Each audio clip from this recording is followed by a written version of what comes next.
அத்தியாயம் 83. வசீகரனுக்கு இருந்த வேளையில் மானை வெயிட் பண்ண சொன்னது கொஞ்சம் கூட அவனுக்கு ஞாபகம் இல்லை.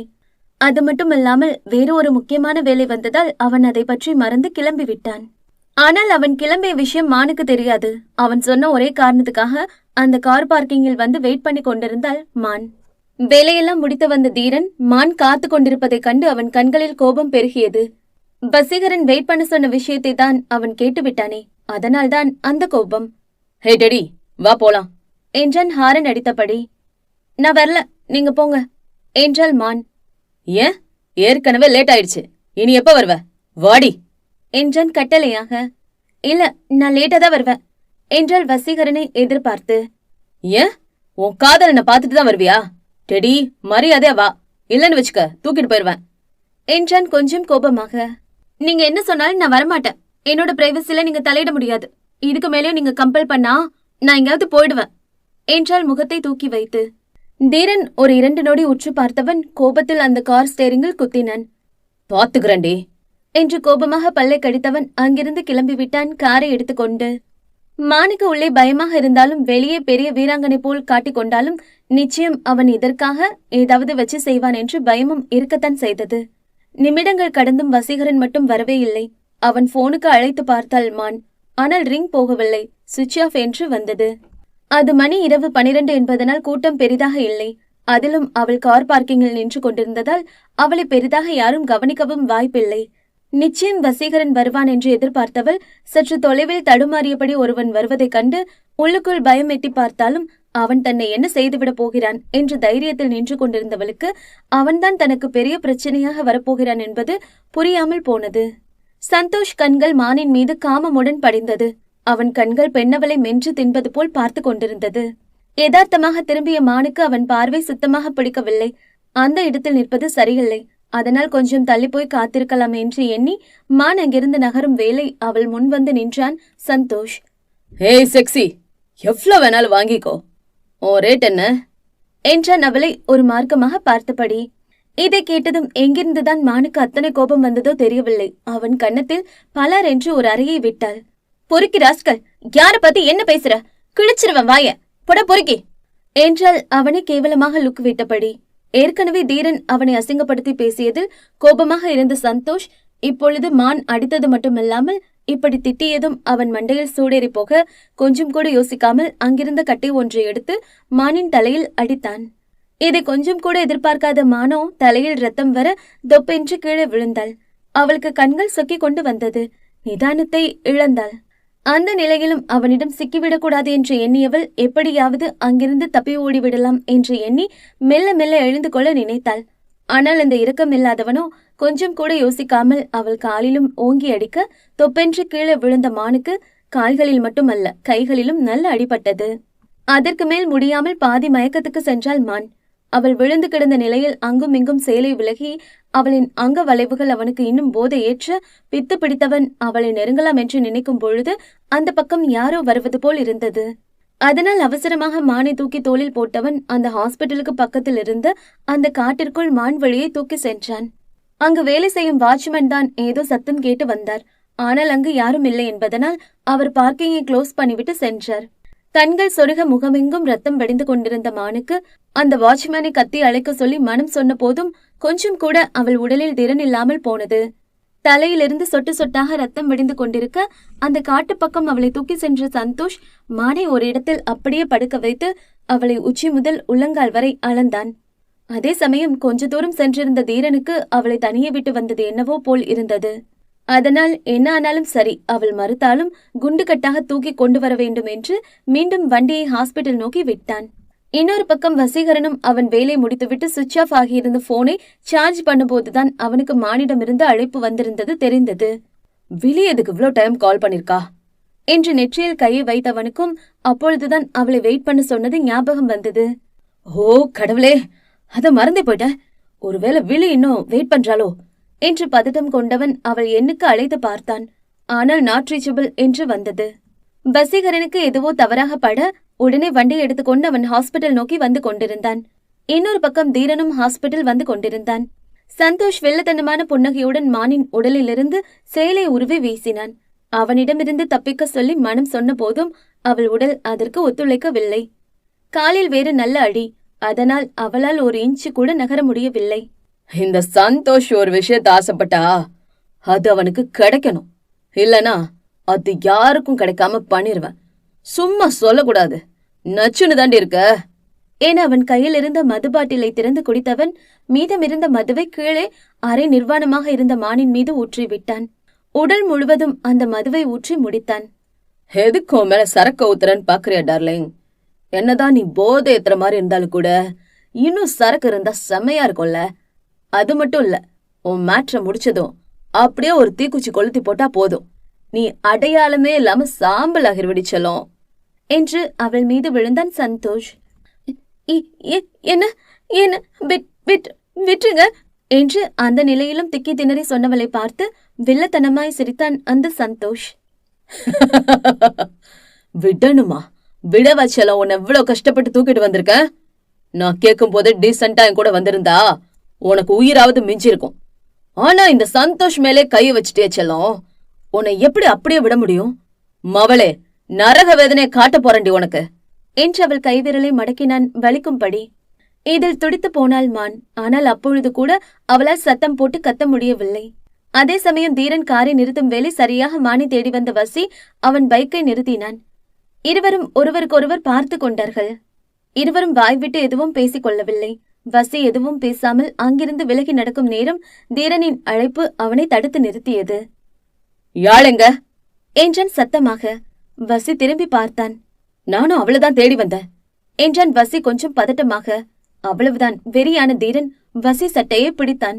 நீதானே அவளை வெயிட் பண்ண சொன்ன. இவ்வளவு நேரம் எங்கடா போயிருந்த என்றான் கோபமாக. அத நான் மறந்தே போயிட்டேன். எனக்கு இப்பதான் ஞாபகம் வந்துச்சு. அதான் வெளியே தேடி வந்த என வசி சொல்லிக் கூட முடிக்கவில்லை. வசி முகத்தில் ஓங்கி குத்தினான் தீரன். ஏய், அவ உனக்காக எவ்வளவு நேரம் வெயிட் பண்ணான்னு தெரியுமா? நீ என்ன மறந்துட்டேன்னு அசால்ட்டா சொல்ற? கொன்று வேண்டாம் உன்ன என்று அவனுக்கு இருக்கும் கோபத்துக்கு தீரனை அடித்து துவம்சம் செய்து விடுவான் போலும். ஏன் தப்புதான். ஆனா இப்ப வெளியே பாப்போம். அவ ரொம்ப நேரமா வெயிட் பண்றான்னு நினைக்கிறேன் என்று வசி பதட்டமாக சொன்னது தீரனுக்கும் சரியென்று பட இருவரும் கார் பார்க்கிங் நோக்கி வரும் சமயம் அந்த வாட்ச்மேன் ஐயா வந்து அவர்களை தடுத்தார். சார், அங்க யாரும் இல்ல சார், இப்பதான் நான் பூட்டிட்டு வந்தேன் என்றார் அவர் சாதாரணமாக. உள்ள மான்வெளி இருந்தாலே, அவ எங்க போனா தெரியல சார். ஆனா நான் பாக்கும்போது உள்ள யாரும் இல்ல சார் என்றார் அவர். அப்ப அவ ஹாஸ்பிட்டல் உள்ள போய் வெயிட் பண்ணுவான்னு நினைக்கிறேன். நம்ம மேல போலாம் என்று இருவரும் அந்த கார் பார்க்கிங் உள்ளே செல்லாமல் அங்கிருந்து விலகி நடக்க அதே சமயம் அந்த சந்தோஷ் மானை நெருங்கிக் கொண்டிருந்தான். கண்களை மூடிய மானின் மனதில் அந்த நொடி வந்து போனது தீரன் முகமே. காப்பாத்துடா தீரா என்றது அவள் விழிகள். அத்தியாயம் 84. வசீகரன் ஹாஸ்பிட்டல் உள்ளே தேடி செல்ல அவன் பின்னே சென்ற தீரன் கால்கள் திடீரென நின்றது. ஏனோ அவனுக்கு அந்த கார் பார்க்கிங்கை ஒருமுறை செக் பண்ணி பார்க்க தோன்றியது. அதனால் அந்த கேட்டை ஓபன் பண்ணி கொண்டு அந்த கார் பார்க்கிங் நோக்கி சென்றது அவன் கால்கள். அங்கே ஒரு கார் மட்டும் இருந்தது. மற்றபடி யாரும் இருப்பது போல் தெரியவில்லை. அந்த காரை இதற்கு முன் அந்த ஹாஸ்பிட்டலில் பார்த்ததாக ஞாபகமில்லை அவனுக்கு. அதனால் அந்த கார் நம்பரை சொல்லி இது யார் கார் என்று விசாரித்தான். சார், இது சந்தோஷ் சாரோட கார் தான் என்று ஒருவர் வெரிஃபை பண்ணினார். அவனா? அவன் கார் இங்க இன்னும் என்ன பண்ணுது என்று யோசித்தபடி மீண்டும் அவன் ஹாஸ்பிட்டல் உள்ளேதான் இருக்கிறானா என்று விசாரித்தான். இல்ல சார், அவர் ஒரு அரை மணி நேரத்துக்கு முன்னாடியே போயிட்டாரு சார். அரை மணி நேரத்துக்கு முன்னாடியே போயிட்டானா? ஆனா கார் மட்டும் இங்க நிக்குது. என்னவோ தப்பா இருக்கே என்று கொஞ்சம் சுற்றி பார்க்கும் போதுதான் ஒரு ஓரமாக ஒற்றை கொலுசு ஒன்று இருப்பதை கவனித்தான் தீரன். அதை கையில் எடுத்து பார்த்தவனின் கண்கள் அதிர்ச்சியில் விரிந்தது. அவனுக்கு தெளிவாக தெரியும் இது மானின் கொலுசுதான். கொஞ்சம் தள்ளி வந்து பார்க்கும் பொழுது இரத்த துளிகள் இருந்தது. அதை பார்த்ததும் என்ன நடந்திருக்கும் என்று ஓரளவுக்கு யூகிக்க முடிந்தது. அவன் உடல் கோபத்தில் முறுக்கேற உடனே வசீகரனுக்கு ஒரு SMS தட்டிவிட்டு அந்த சுவரை தாவி குதித்து அந்த காட்டுக்குள் ஓடினான் தீரன். மான் கடையோர விழியிலிருந்து கண்ணீர் துளி கசிந்தது. அந்த சந்தோஷ் மானின் கன்னத்தை பிடித்து அவள் இதழில் முத்தமிட போன சமயம் சடார் என்று சத்தத்துடன் கீழே சரிந்தான் அந்த சந்தோஷ். மான் அரை மயக்கத்தில் இருந்த போதும் அவளால் நடப்பதை கவனிக்க முடிந்தது. மா என தலையை பிடித்தபடி கீழே விழுந்த சந்தோஷ் மெல்ல நிமிர்ந்து பார்க்க அவன் முன்னே முகமெங்கும் கோபமுடன் கண்கள் சிவக்க நின்றிருந்தான் அதிதீரன். என் டெடி மேலே கை வைக்க பாக்குறியா? செத்தடா நீ என தீரன் அவன் கையை மடக்கி அந்த சந்தோஷின் தலையை பிடித்து உச்சக்கட்ட கோபத்தில் கண்கள் சிவக்க அவன் முகத்திலே கேப் விடாமல் குத்தினான். தீரனின் முதல் குத்திலே அவன் மூக்கிலிருந்து ரத்தம் வந்தது. தீரனின் ஒவ்வொரு அடியும் மரண அடியாக இருந்தது. சாவுடா, சாவு என்று அனல் தெறிக்க சொன்னவன் விடாமல் அவன் முகத்தில் குத்திக் கொண்டே இருந்தான். அந்த சந்தோஷின் முகமே பேந்து சிதைந்து போனது. அவன் மயக்க நிலைக்கு சென்று விட்டான். உன்னை விட மாட்டேன் என்று சுற்றி முற்றிலும் பார்த்த தீரன் அந்த பக்கம் ஒரு பெரிய கல் இருப்பதை கண்டான். உடனே அந்த கல்லை எடுத்தவன் அந்த கல்லை தூக்கி அவன் மீது போட போகும் சமயம் பட்டென்று தீரனை பிடித்துக் கொண்டான் வசீகரன். தீரன், என்ன பண்ற? அது கீழே போடு ஏன்னா அந்த கல்லை அவனிடமிருந்து பறிக்க பார்த்தான். அங்க பாரு, என் டெடிய பாரு. இவனை சும்மா விட சொல்றியா? இவனை கொல்லாம விட மாட்டேன் என்றான் கண்களில் ருத்ரம் பொங்க. இங்க பாரு, நம்ம விழி கூட அதை அக்செப்ட் பண்ணிக்க மாட்டான். ஏற்கனவே நீ அடிச்சடியில் அவன் பாதி செத்துட்டான். போதும் விடு என்று அந்த கல்லை வாங்கி தூர போட்டான் வசி. தீரா என்றாள் மான் பாதி மயக்கத்தில். செத்தே விட்டான் தீரன் அந்த அழைப்பில். டெடி என்று பதறிக்கொண்டு அவளை அள்ளி தூக்கியவன் அவசரமாக மானை தூக்கிக் கொண்டு ஓடினான் ஹாஸ்பிட்டலுக்கு. அதுவும் யார் கண்களிலும் படாமல். வசீகரன் அந்த சந்தோஷை பார்த்து கொண்டான். அவன் மானை எதுவும் செய்யவில்லை என்றாலும் கூட அவன் அடித்த அடியில் மானின் உடலிலிருந்து அவள் காலிலிருந்தும் அதிகமான ரத்தம் வெளியேறிவிட்டது. நேரங்கள் கழிய பல மணி நேரங்களுக்கு பிறகு மெல்ல கண்விழித்த மான் கண்டது என்னவோ, ஒரு பக்கம் தீரனும் இன்னொரு பக்கம் வசீகரனும் சேரில் அமர்ந்தபடி உறங்கி வழிவதைத்தான். அவள் பார்வை முதலில் வசீகரனை தழுவினாலும் அடுத்தது அவள் பார்வை சென்றது தீரன் பக்கம்தான். அந்த சந்தோஷ் அவளை நெருங்கிய சமயம் அவளையும் அறியாமல் அவள் மனம் தேடியது என்னவோ தீரனைத்தான்.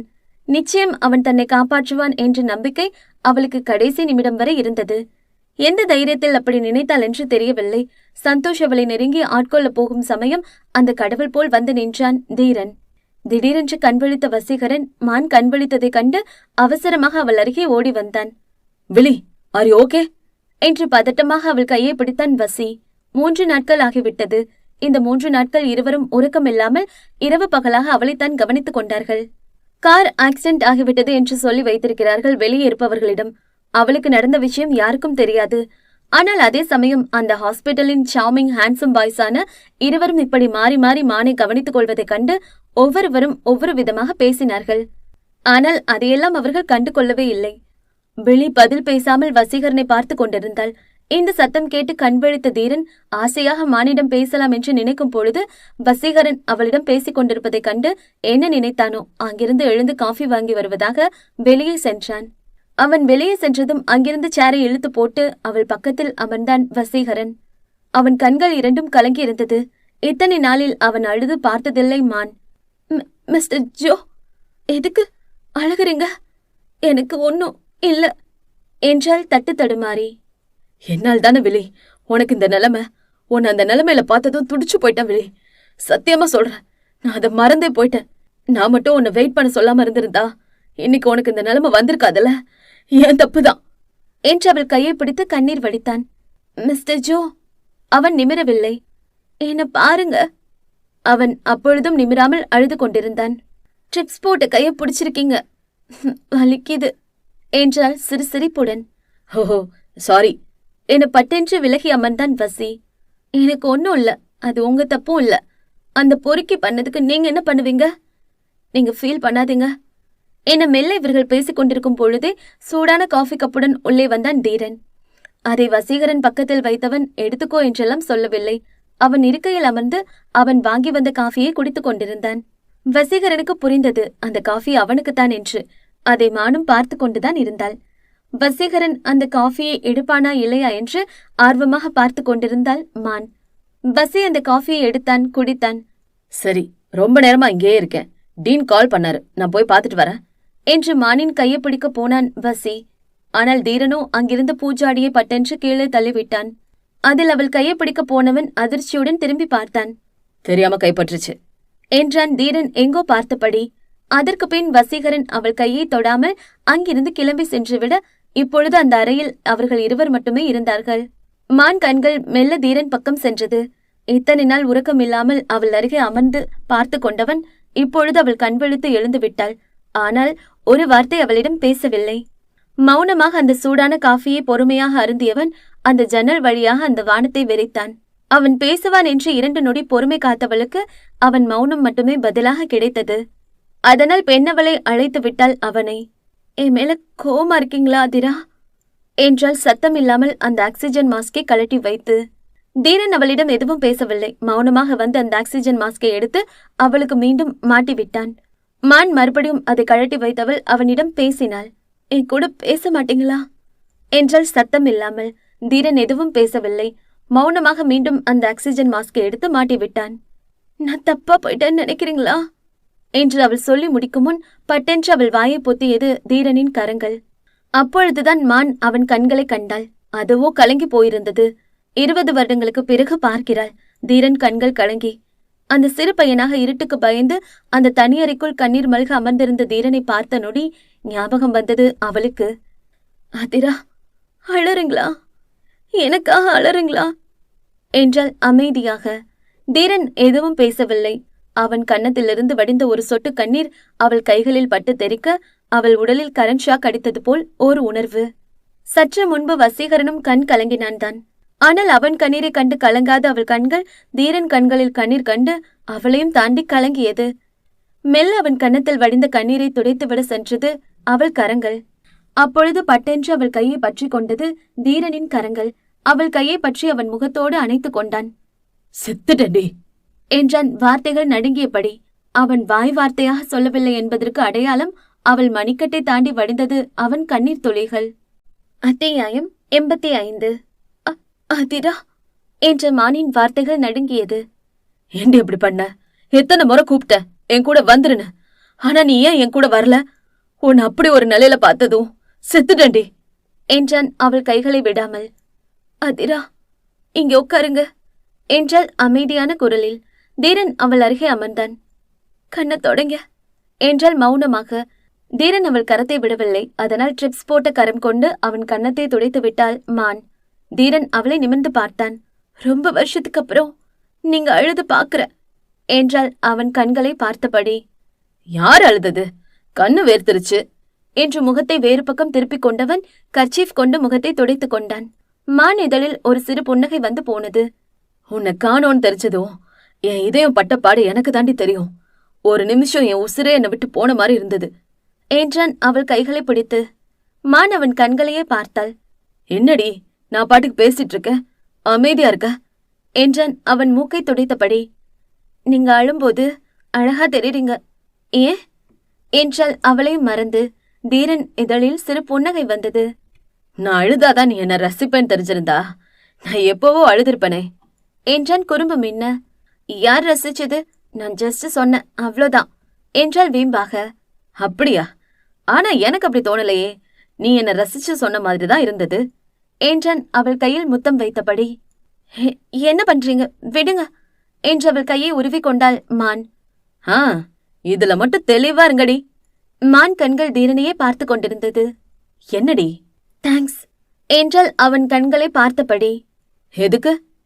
நீங்க மட்டும் இல்லைனா இந்நேரம் நான் சாம்பல் ஆகியிருப்பேன். நீங்க என் உயிரை மட்டும் இல்ல, என் மானத்தையும் காப்பாத்திருக்கீங்க என்றால் வார்த்தையில் மதிப்பை கூட்டி. அப்ப நீயும் தான் என் உயிரை காப்பாத்திருக்க என்றான் அவள் கண்களை பார்த்தபடி. மானுக்கு ஒன்றும் புரியவில்லை. நானா என்றால் குழப்பமாக. தீரன் அவள் ஆடையை விலக்கி அவள் இடையிலிருந்த காயத்தை காட்டினான். நீ என்ன நினைச்ச? எனக்கு எதுவும் தெரியாதுனா? நீதான் எனக்கு லிவர் கொடுத்தனு தெரியும்டி என்றான் அவள் கையில் இறுக்கம் கொடுத்து. இல்ல நான் என்று மான் எதையும் சொல்ல வந்தாள். டெடி, நான் டாக்டர் ரே. என்கிட்ட மறைக்க ட்ரை பண்ணத. இவ்ளோ பெரிய விஷயம் பண்ணிட்டு எதுவுமே நடக்காத மாதிரி இருந்திருக்க. பெத்தவங்க கூட பண்ண யோசிச்ச விஷயத்த ரொம்ப சாதாரணமா தூக்கி கொடுத்துட்டே டெடி. நான் உன்னை டார்ச்சர் பண்ணிருக்கேன், உன்னை கொடுமை செஞ்சிருக்கேன். ஆனா நீ ஏன் டெடி என்னை காப்பாத்துன என்றான் வார்த்தைகள் தொய்ய. மான் அவன் விழிகளை பார்த்தபடி அவன் சுண்டு விரலை பிடித்தாள். முதலில் அது தீரனுக்கு புரியவில்லை. ஆனால் கொஞ்சம் யோசித்து பார்த்தவனுக்கு ஒரு விஷயம் ஞாபகம் வந்தது. அன்று இருளில் மூழ்கி துடித்து போயிருந்தவனுக்கு தேவதையாக வந்து வெளிச்சம் கொடுத்தவள் அவன் சுண்டு விரலை பிடித்தபடி சொன்னாள். உங்களுக்கு எதுவும் ஆகாது அதிரா, நான் உங்க கூடவே இருப்பேன். என்ன வந்தாலும் உங்களை விட்டுற மாட்டேன். அழுகாதீங்க என்று அவன் கண்ணீரை துடைத்து விட்டாள் மான். உங்களை விட்டுற மாட்டேன்னு பிங்கி ப்ராமிஸ் பண்ணிருக்கேன், அப்புறம் எப்படி விட முடியும் என்றாள் சிறு புன்னகையுடன். தீரன் அவள் கையில் இன்னும் அழுத்தம் கொடுத்தான். அதில் 1000 அர்த்தம் இருந்தது. அது போலத்தான் உன் கழுத்துல 3 முடிச்சு போடும்போதும் அந்த நெருப்ப சுத்தி வரும்போதும் என்ன ஆனாலும் நானும் உன்னை விடமாட்டேன்னு சத்தியம் பண்ணிருக்கேன். அப்புறம் நான் மட்டும் எப்படி டெடி உன்னை விட்டுருவேன்? என் உசுரை கொடுத்து உன்னை காப்பாத்துவேன் என்றான் அவள் கண்களை பார்த்தபடி. அப்பொழுது உள்ளே வர எண்ணி கதவில் கை வைத்த வசீகரனுக்கு அது கேட்டுவிட என்ன நினைத்தானோ உள்ளே வராதவன் அப்படியே திரும்பி கிளம்பி அவன் வெள்ளைக்கோட்டை கழட்டி போட்டுவிட்டு கால் போன போக்கில் நடந்து சென்றான். அந்த பக்கம் ஒரு கேஸை என்கொயரி செய்ய வந்த ருத்ரா அவனை பார்த்து விட்டாள். இவர் இந்த நேரத்துல எதுக்கு இப்படி நடந்து போறாரு என்று ருத்ரா அவள் பைக்கை எடுத்துக்கொண்டு அவனை ஃபாலோ பண்ணி சென்றாள். அப்பொழுது கால் போன போக்கில் நடந்து சென்ற வசீகரன் கல்லறைக்கு சென்றான். ருத்ரா அந்த இடத்தை பார்த்தபடி சற்று தள்ளி நின்றாள். அது அவன் அம்மா அப்பாவின் கல்லறை. அவன் மனம் வேதனையுடன் இருக்கும் பொழுது அங்குதான் வருவான். ஷூவை கழட்டிவிட்டு அந்த கல்லறைக்குள் நடந்து வந்தவன் அந்த டைல்ஸ் வைத்து கட்டப்பட்டிருந்த அவன் அம்மா கல்லறையில் தலையை வைத்தான். மா, வலிக்குதுமா. யாருமே இல்லாத மாதிரி தோணுது. என்னமோ நான் மட்டும் தனியா இருக்க மாதிரி தோணுது. நான் பண்ண தப்பாலதான் இன்னைக்கு விழு இந்த நிலைமையில இருக்கா. அந்த கடவுள் ஏமா எனக்கு பிடிச்சதை மட்டும் ரொம்ப சீக்கிரமே என்கிட்ட இருந்து எடுத்துக்கிறாரு. நீங்களும் என்னை விட்டு போயிட்டீங்க. இப்ப மானும் என்னை விட்டு போயிடுவான்னு தோணுதுமா. அவளை ரொம்ப காயப்படுத்திட்டேன். பல சமயம் நான் அவளுக்கு சரியானவன்லன்னு தோணுதுமா. அவளுக்கு மட்டும் ஏதாவது ஆகியிருந்தா நானே என்னை மன்னிக்க மாட்டேன் என்று அந்த கல்லறையில் தலை வைத்தபடி புலம்பிக் கொண்டிருந்தான் வசி. இதையெல்லாம் சற்று தொலைவில் இருந்து கேட்டுக்கொண்டிருந்தாள் ருத்ரா. அவனை நோக்கி சென்று அவனை ஆறுதல் படுத்த எண்ணிய மனதை கடினப்பட்டு அடக்கியவள் அவன் பார்க்கும் முன்னே அங்கிருந்து சென்று மறைந்தாள். அவன் வாழ்வின் ஏதோ பெரிய பிரச்சனை இருக்கிறது, அதை தெரிந்து கொள்ள வேண்டும் என்று முடிவு செய்தாள். ஏ மானே என்றபடி உள்ளே ஓடி வந்த மோனி தோழியை அணைத்து கொண்டாள். என்னை விட்டு போயிடுவன் பயந்து போயிட்டமானே பதட்டமாக சொன்னவள் அவள் பக்கத்தில் இருக்கையை எடுத்து போட்டு அமர்ந்தாள். வசி சார் சொன்னாரு, அந்த பொறுக்கை இன்னும் கொல்லாம வச்சிருக்கீங்கன்னு நினைக்கும் போது வெறி வருதுடி. வெளியே எல்லாருக்கும் கார் ஆக்சிடென்ட் தான் சொல்லி வச்சிருக்கோண்டி. அவன் செத்து இருந்தா கூட இவ்வளவு வழி அனுபவிச்சிருக்க மாட்டான். ஆனா அவனுக்கு அப்படி ஒரு சம்பவத்தை பண்ணிட்டாருடி தீரன் சார் என்று கண்களில் வெறியுடன் சொன்னவளை கண்டு மானின் புருவம் யோசனையாக விரிந்தது. என்னடி சொல்ற? ஐயோ, அவர் சொல்லக்கூடாதுன்னு சொன்னாரு. நான் உளறிட்டேன். இத மறந்துடுடி மானே என்றால் பதட்டமாக. இப்போ உண்மையை சொல்ல போறியா இல்லையா என்று சிறு மிரட்டலுடன் கேட்டாள் மான். மோனி சந்தோஷின் நிலையை பற்றி சொன்னாள். தீரன் அவனை மரணடி அடித்ததும் சந்தோஷ் சீரியஸ் கண்டிஷனுக்கு சென்று விட்டான். ஆனால் அவன் செய்த வேலைக்கு அவனை அப்படியே விட தீரனுக்கு மனமில்லை. அவன் சாகக்கூடாது. சாவை விட கொடுமையான ஒரு விஷயத்தை அவனுக்கு கொடுக்க முடிவு செய்தான். அதனால் அவன் மூளைக்கு செல்லும் ஒரு முக்கியமான நரம்பை கட் பண்ண சொல்லிவிட்டான். அதனால் சந்தோஷ் ஜென்மத்துக்கும் கை கால்களை அசைக்கவும் முடியாது, வாய் திறந்து பேசவும் முடியாது. அவனால் பார்க்க முடியும், மற்றவர்கள் பேசுவதை கேட்க முடியும், அவ்வளவுதான். மற்றபடி அவனால் மற்றவர்கள் உதவியின்றி தண்ணீர் கூட குடிக்க முடியாது. இங்கே மோனி சொல்லிக் கொண்டிருந்த அதே சமயம் தீரனும் சந்தோஷ் இருந்த அறைக்குள் தான் நுழைந்தான். சந்தோஷின் தந்தை ஒரு தனி ஆள் வைத்து மகனை பார்த்து கொண்டார். தீரனை பார்த்ததும் அந்த கேர்டேக்கர் எழுந்து நின்றார். நீங்க கொஞ்சம் வெளியே போங்க, நான் பேஷண்ட்டை செக் பண்ணும் என்று தீரன் அவர் வெளியே போகும் வரை அமைதியாக இருந்தவன் அவர் வெளியே போனதும் அங்கிருந்த சேரை இழுத்து போட்டு சந்தோஷ் பக்கத்தில் அமர்ந்து ஒரு வில்லத்தனமான புன்னகையுடன் அழைத்தான். சந்தோஷ் என்று. அந்த சத்தம் கேட்டு கண் விழித்தான் சந்தோஷ். அவனால் பார்க்க மட்டுமே முடிந்தது, மற்றபடி அவன் உடல் உறுப்பை அசைக்க முடியவில்லை. தீரனை பார்க்கும் பொழுதே அவன் முகத்தில் ஒரு மரண பயம் வந்தது. என்ன, சாவை விட ஒரு கொடுமையான நரகத்தை உனக்கு காட்டிட்டேனா? மவனே, வாய்ஸ் முழுக்க நீ இப்படியே தாண்டா இருக்கணும். எவ்வளவு தைரியம் இருந்தா ஏன் டெடிய நெருங்கியிருப்ப? இனி உன்னால ஜென்மத்துக்கும் இன்னொருத்தன் உதவி இல்லாம எழுந்து நிக்க கூட முடியாது. உன்னை கொன்னுட்டா மொத்தமா செத்து போயிருவ. ஆனா உனக்கு அதை விட கொடுமையான வழியை கொடுத்துருக்கேன். நான் பண்ணது டாக்டர் தொழிலுக்கு எதிரானதா இருக்கலாம். ஆனா என் டெடி மேல கை வைக்கணும்னு நினைச்சவன் அந்த யமனா இருந்தாலும் அவனுக்கும் நரகத்தை காட்டுவான் அந்த தீரன். She is my girl, only for mine என்றான் அவனை பார்வையால் எரித்தபடி. மோனி சொன்னதையெல்லாம் கேட்ட மானின் உடல் கூட நடுங்கியது. உன் மேல எந்த அளவு அவர் காதல் வச்சிருந்தா அவர் இந்த அளவுக்கு இறங்குவாரு? நீ கண்ணு முடிக்கிறவரை அந்த மனுஷன் தூங்கவே இல்லடி. அவர் உனக்கு சரியா இருக்க மாட்டாருன்னு நானும் நினைச்சேன். ஆனா இப்ப அவர் மட்டும்தான் சரியா இருப்பாருன்னு தோணுதுடி. கல்லுக்குள்ள ஈரோன்னு சொல்ற மாதிரி அந்த மனுஷன் வெளியே முரடனா இருந்தாலும் உள்ள குழந்தை மாதிரிதான் மான். துடிச்சு போயிட்டாரு. யாரு என்ன பேசுறாங்கன்னு அவர் கவலைப்படல. உன்னை விட்டு நகராம இருந்தாரு. யோசிமான் என்றால் தோழியின் கையில் அழுத்தம் கொடுத்து. அத்தியாயம் 86. டேய் நிறுத்துடா நிறுத்துடா. போச்சு எருமை, வண்டிக்கு லைசன்ஸ் எக்ஸ்பயர் ஆயிடுச்சுன்னு சொன்னனே மறந்துட்டியா? அங்க பாரு போலீஸ் நிக்குது, மாட்டினா அவ்வளவுதான் என்று விக்கியின் முதுகில் 4 போடு போட்டாள் மோனி. மறந்துட்டே, பேசாம இப்படியே போயிருவோமா? அப்பதான் வேகமா வந்து நம்மள விரட்டி பிடிப்பாங்க. சரிவா, எப்படியாவது சமாளிப்போம்.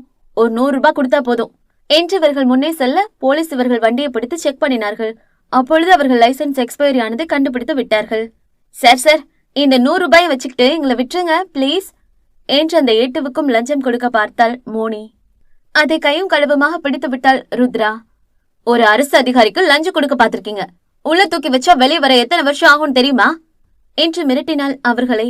ஐயோ மேடம் ப்ளீஸ், எங்களை விட்டுருங்க மேடம், தெரியாம பண்ணிட்டோம். வேணும்னா உங்களுக்கு பிரியாணி வாங்கி தர, விட்டுடுங்க மேடம் என்று ஹஸ்கி வாய்ஸில் சொன்னாள் மோனி. ஓஹோ, பிரியாணி கூட லஞ்ச் லிஸ்ட்ல தான் வரும். அப்ப ஒரு இன்ஸ்பெக்டருக்கே லஞ்ச் கொடுக்க பாக்குறியா என்று முறைத்து பார்த்தாள் ருத்ரா. ஐயோ மேடம், தெரியாம சொல்லிட்டேன், ப்ளீஸ் விட்டுருங்க மேடம். நீங்க என்ன சொன்னாலும் கேக்குறேன். சும்மாவே என்ன எவனும் திரும்பி கூட பார்க்க மாட்டேங்கிறான். Still single madam. இதுல ஜெயிலுக்கு போயிட்டு வந்தேன்னு தெரிஞ்சா கடைசி வரைக்கும் அவ்வையார் மாதிரி தான் சிங்கிளா சிங்கி அடிக்கணும். பார்த்து முடிச்சு விடுங்க மேடம் என்றாள் பம்மியபடி. ருத்ரா நெற்றியை பிடித்தாள். உங்களை பார்த்தாலும் பாவமா தான் இருக்கு. நீங்க ஒண்ணு பண்ணுங்க, வண்டி அப்படியே ஓரம் கட்டி வச்சுட்டு வாங்க என்று அங்கிருந்து பிரியாணி கடையை நோக்கி நடந்தாள் ருத்ரா. போச்சு, அடியே தக்காளி, நான் அப்பவே சொன்னேன் பேசாம போயிருவோன்னு. அவ்வளவுதான், பைக் போச்சு. போலீஸ் கிட்ட போனா திரும்பி வரும்னு நினைச்சியா? தரவே மாட்டானுங்க. இப்ப கூட ஒன்னும் கெட்டு போகல. வா அப்படியே ஓடிடுவோம், சொன்னா கேளு என்று அவளுக்கு மட்டும் கேட்கும்படி அவள் காதில் முணுமுணுத்தான் விக்கி. என்ன இங்க சத்தம், இன்னும் வரலையா என்று அந்த பீச் பக்கம் இருந்த கடையில் அமர்ந்தபடி சத்தம் கொடுத்தாள் ருத்ரா. ஹா, ஏதோ வந்துட்டோம் மேடம் என்று சற்று முன்பு ஓடிவிடுவோம் என்று சொன்னவன் இப்பொழுது பயந்து கொண்டு ஆளுக்கு முன் முந்திக் கொண்டு போய் அமர்ந்தான் அவள் முன்பு. மோனி நெற்றியில் அடித்து கொண்டபடி அங்கே போய் அமர்ந்தாள். 2 பேரும் நான்வெஜ் தானே, பிரியாணி சாப்பிடுவீங்கல்ல? என்ன மேடம் இப்படி கேட்டீங்க? அதெல்லாம் அண்டா பிரியாணி இருந்தாலும் அப்படியே சாப்பிடுவோம் என்று பல்லை காட்டியவனை கேவலமாக ஒரு லுக்கு விட்டாள் மோனி. ஓகே, இங்க காஸ்ட் கம்மிதான், அதே சமயம் பிரியாணி டேஸ்டா இருக்கும். என்ன மூவருக்கும் சேர்த்து மட்டன் பிரியாணி சொன்னாள் ருத்ரா. மேடம், லைசன்ஸ் இல்லைன்னா ஃபைன் போடுற காசு வாங்குற போலீஸுங்களுக்கு மத்தியில இப்படி கூட்டிட்டு வந்து பிரியாணி போடுறீங்க பாத்தீங்களா? நீங்க ரொம்ப வித்தியாசமானவங்க மேடம் என்று புகழாரம் சுட்டி கொண்டிருந்தான் விக்கி. எங்க கிட்ட இருந்து உங்களுக்கு என்ன மேடம் வேணும் என்று நேரடியாகவே கேட்டுவிட்டாள் மோனி. அவளுக்கு புரிந்தது, நிச்சயம் அவள் இதை சாதாரணமாக செய்யவில்லை, எதையோ எதிர்பார்த்துதான் செய்கிறாள் என்று. ருத்ரா சிறு தயக்கத்துடன் அவள் போனில் இருந்து வசீகரன் போட்டோவை எடுத்து காட்டினாள். எனக்கு இவரை பத்தி தெரிஞ்சுக்கணும் என்றால் அவளும் நேரடியாக. இதை கேட்டு இருவரின் புருவமும் யோசனையாக விருந்தது. சீனியரா? அவரை பத்தி எது கேக்குறீங்க? அது உங்களுக்கு தேவையில்ல. எனக்கு வசிய பத்தியும் வெளி பத்தியும் அவங்க 2 பேருக்கும் நடுவுல என்ன உறவுன்னு தெரிஞ்சுக்கணும். என்ன மேடம் நீங்க ஒரு பிரியாணியை வாங்கி கொடுத்து இதெல்லாம் கேட்டா நாங்க சொல்லிடுவோமா என்ன? வாடி, நம்ம பைக் போனாலும் பரவாயில்ல, எடுத்துக்கலாம் என்று மோனியின் கையை பிடித்தான் விக்கி. ஆனால் மோனியோ விக்கியின் கையை பிடித்து அவள் அருகே அமர வைத்தான். நீங்க கேக்குறதுக்கு நான் பதில் சொல்றேன், ஆனா நான் கேட்டதுக்கு நீங்க பதில் சொல்லணும். நீங்க எதுக்கு சீனியர் பத்தி கேக்குறீங்க? அவரை பத்தி நீங்க எதுக்கு தெரிஞ்சுக்கணும்? ருத்ரா பதில் பேசாமல் அமைதியாக இருந்தாள். ஏய் மோனி, என்னடி பண்ற என்று விக்கி அவள் கையை பிடித்தான். நீ கம்மன் இருடா என்றவள் ருத்ரா பக்கம் திரும்பினாள். நீங்க சொல்லனா நாங்க அப்ப போறோம், வாடா போலாம் என்று அவன் கையை பிடித்தாள் மோனி. இருங்க என்றாள் ருத்ரா அவசரமாக. அப்ப நீங்க எதுக்குன்னு சொல்லுங்க. இத்தனை வருஷம் பழகினவங்களை பத்தி சொல்ல எங்களுக்கு ஒரு வலுவான காரணம் தேவை என்று மீண்டும் மோனி அவன் கையை பிடிக்கும் பொழுது இப்பொழுது ருத்ராவிடமிருந்து பதில் வந்தது. பிகாஸ் ஐ லவ் ஹிம் என்றாள் அவசரமாகவும் சத்தமாகவும். அவளை மறந்து கொஞ்சம் வேகமாகத்தான் கத்திவிட்டாள் போலும். சுற்றி இருந்தவர்கள் அவர்களை திரும்பி பார்த்தார்கள். இதை கேட்டு விக்கியோ ஷாக்காக. ஆனால் அந்த அளவுக்கு மோனி முகத்தில் அதிர்ச்சி இல்லை. பல முறை கேஸ் விஷயமாக ருத்ரா அவர்கள் வேலை செய்யும் ஹாஸ்பிட்டலுக்கு வந்ததை கவனித்திருக்கிறாள் மோனி. அப்பொழுது அவள் பார்வை நொடிக்கு ஒரு முறை வசியை தீண்டி செல்வதையும் கவனித்திருக்கிறாள். அதனால்தான் பெரிதாய் அவளுக்கு அதிர்ச்சி இல்லை. அதற்கு மேல் எந்த ஒரு கேள்வியும் கேட்காமல் இதுவரை வசிக்கும் மானுக்கும் இடையில் நடந்த காதல் விவகாரத்திலிருந்து அவளுக்கு நடந்த கல்யாணம் வரை அனைத்தையும் ஒன்று விடாமல் எடுத்து சொன்னாள் மோனி. அதையெல்லாம் மௌனமாக கேட்டுக் கொண்டிருந்தாள் ருத்ரா. கிட்டத்தட்ட அவளுக்கு தெரிந்த அனைத்தையும் சொல்லி முடித்தாள் மோனி. இப்ப கூட நான் ஏன் தெரியுமா உங்ககிட்ட இதெல்லாம் சொன்னேன்? நீங்க போலீஸ்னு பயந்தில்ல. எங்களுக்கு தெரிஞ்சு மான் நிறைய கஷ்டப்பட்டுட்டா, இப்பவும் கஷ்டம்தான் படுறா. ஒரு பக்கம் காதலன், இன்னொரு பக்கம் கணவன்னு அவ குழம்பி போயிருக்கா. மூளைக்கும் மனசுக்கும் நடுவுல அவ போராடிட்டு இருக்கா. அவளுக்கும் ஒரு முடிவு கிடைக்கணும். அதுக்குத்தான் உண்மையாவே உங்க காதல் நிஜமா இருந்தா நாங்களே உங்களுக்கு உதவி பண்றோம் என்று தெளிவாக பேசி சென்றவளை பார்த்து ருத்ரா பெருமூச்சு விட்டு தலையை பின்னோக்கி சாய்த்து யோசித்தாள். அடியே தக்காளி, என்னடி பண்ணி வச்சிருக்க? நம்ம மானுக்கு துரோகம் பண்ணிட்டு வந்திருக்க நீ. அவங்க 2 பேருக்கும் என்கேஜ்மெண்ட் ஆயிடுச்சுடி. ஆனா தீரன் சார் கூட அவளுக்கு கல்யாணமே ஆயிடுச்சு. முட்டாள் மாதிரி பேசாத, இன்னும் அவ மனசுல வசிதான் இருக்காரு. நக்கலாக சிரித்தாள் மோனி. அப்படி நினைச்சா நீதான் முட்டாள். அவ இப்ப குழம்பி போயிருக்கா. இப்ப அவ மனசு நிலையா இல்ல. அப்படின்னா என்ன அர்த்தம்? இதுக்கு முன்னாடி வசி மேல இருந்த காதல் அவளுக்கு இப்ப இல்லன்னு அர்த்தம். புரியலடி. தீரன் பக்கமா இல்ல வசி பக்கமான்னு முடிவெடுக்க முடியாத நிலைமையில இருக்கா அவ. என்னதான் தீரன் சார் அவளை டார்ச்சர் பண்ணியிருந்தாலும் அவருக்கு ஒரு பிரச்சனை வந்த போது அவ எப்படி துடிச்சான்னு பார்த்தல்ல. பெத்தவங்க கூட கொடுக்க யோசிச்சு தயங்கின விஷயத்த கொஞ்சம் கூட யோசிக்காம அவருக்கு லிவர் கொடுத்தா. இப்ப கூட தாத்தா கேட்டதாலேயோ தீரன் மிரட்டினதாலேயோ மட்டும்தான் அவ இந்த கல்யாணத்துக்கு ஓகே சொன்னா நினைக்கிறியா? கண்டிப்பா இல்ல. எல்லாத்தையும் தாண்டி அவளுக்கு அவர் மேல என்னமோ ஒரு ஈர்ப்பு உண்டு.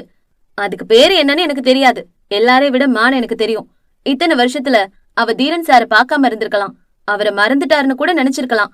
ஆனா அவ ஒவ்வொரு நாள் தூக்கத்திலயும் அவர் பேரை சொல்லாம இருந்ததே இல்ல. எனக்கே அப்பதான் புரிஞ்சது அவ அடிமனசுல ஆழமா அவர் புதைஞ்சு போயிருக்காருன்னு. அவளால முடிவு எடுக்க முடியலடா. அவ ரொம்ப குழம்பி போயிருக்கா. எனக்கு அது புரியுது. அடியே, நீ என்ன சொன்னாலும் என்னால இதை ஏத்துக்க முடியாது. நீ இப்ப நாரதர் வேலை பார்த்து விட்டுருக்கடி. நான் பண்ணது நாரதர் வேலையா இருக்கலாம், ஆனா கேள்விப்பட்டது இல்லையா? நாரதர் கழகம் நன்மையில தான் முடியும். அந்த மாதிரி இதுவும் நிச்சயம் நன்மையில தான் முடியும். நீ வேணா பாரு, ருத்ரா மேடம் உள்ள வந்தா ஏதாவது ஒண்ணு மாறும் என்று உறுதியாக நம்பினாள் மோனி. தீரன் மானி விழுந்து விழுந்து கவனித்துக் கொண்டான். ஒரு டாக்டர் என்பதையும் தாண்டி பர்சனல் கேர் எடுத்து அவளுக்கு அனைத்தையும் செய்தான். அவளுக்கு சாப்பாடு ஊட்டி விடுவதிலிருந்து அவளுக்கு பாத்ரூம் வந்தால் அவளை பாத்ரூம் அழைத்து செல்வது என்று அவன் எதிலும் கூச்சம் கொள்ளவில்லை. ஆனால் அவன் அருகாமையில் மானுக்குதான் கூச்சமாக இருந்தது. டிரெஸ் மாற்றும் பொழுது பக்கத்திலே இருப்பான் அவன். அவளுக்கு என்னமோ போல் ஆகிவிடும். தீரன் பார்வை அவள் மீது தவறாக படவில்லை. அவளை ஒரு குழந்தை போலதான் அவன் கேர் பண்ணி செய்தான். ஆனால் அவளுக்கும் அப்படி இருக்க வேண்டுமே. அவள் ஒரு டாக்டராக இருந்தாலும் இதெல்லாம் சாதாரணம் என்று தெரிந்தாலும் அவளால் அவன் முன்பு அப்படி இருக்க முடியவில்லை. கூச்சமாக இருந்தது. அவளும் அவன் செய்யும் ஒவ்வொன்றையும் கவனித்துக் கொண்டுதான் இருக்கிறாள். உறக்கம் இல்லாமல் ஒவ்வொன்றையும் செய்கிறான். இத்தனை நாட்கள் தூங்காமல் அவன் கண்ணை சுற்றி கருவளையுமே வந்துவிட்டது. அதை பற்றி கூட தீரன் கவலை கொள்ளாமல் அவளை முழுதாக சரி செய்யும் நோக்கத்தில் இருந்தான். அவள் வாந்தி எடுத்தால் கூட கூச்சம் கொள்ளாமல் அதை கையில் பிடிக்கிறான். அவ்வளவு ஏன், அவளுக்கு டயப்பர் மாற்றிவிடக் கூட யோசிக்கவில்லை அவன். அந்த அளவுக்கு அவளை பார்த்து கொண்டான். மானுக்குதான் அவன் இப்படி கவனித்துக் கொள்வது என்னவோ போலிருக்க, ஏற்கனவே குழப்பத்தில் இருந்தவள் இப்பொழுது இன்னும் குழம்பி போனாள். இருவருக்கும் இடையே அவள் மனம் ஊசலாடி கொண்டிருந்தது. இன்னைக்கு கதை உங்களுக்கு ரொம்ப பிடிச்சிருக்கும் நம்புறேன். கதை பற்றின கருத்துக்களை கமெண்ட் செக்ஷன்ல பதிவிடுங்க. அப்படியே வீடியோவை லைக் பண்ணி உங்களோட ஃப்ரெண்ட்ஸ் அண்ட் ஃபேமிலிக்கும் ஷேர் பண்ணுங்க. இந்த கதையோட தொடர்ச்சி அடுத்த வீடியோல வரும். அது வரைக்கும் உங்களிடமிருந்து விடைபெறுவது நான் உங்கள் ஆர்ஜே மோனிகா.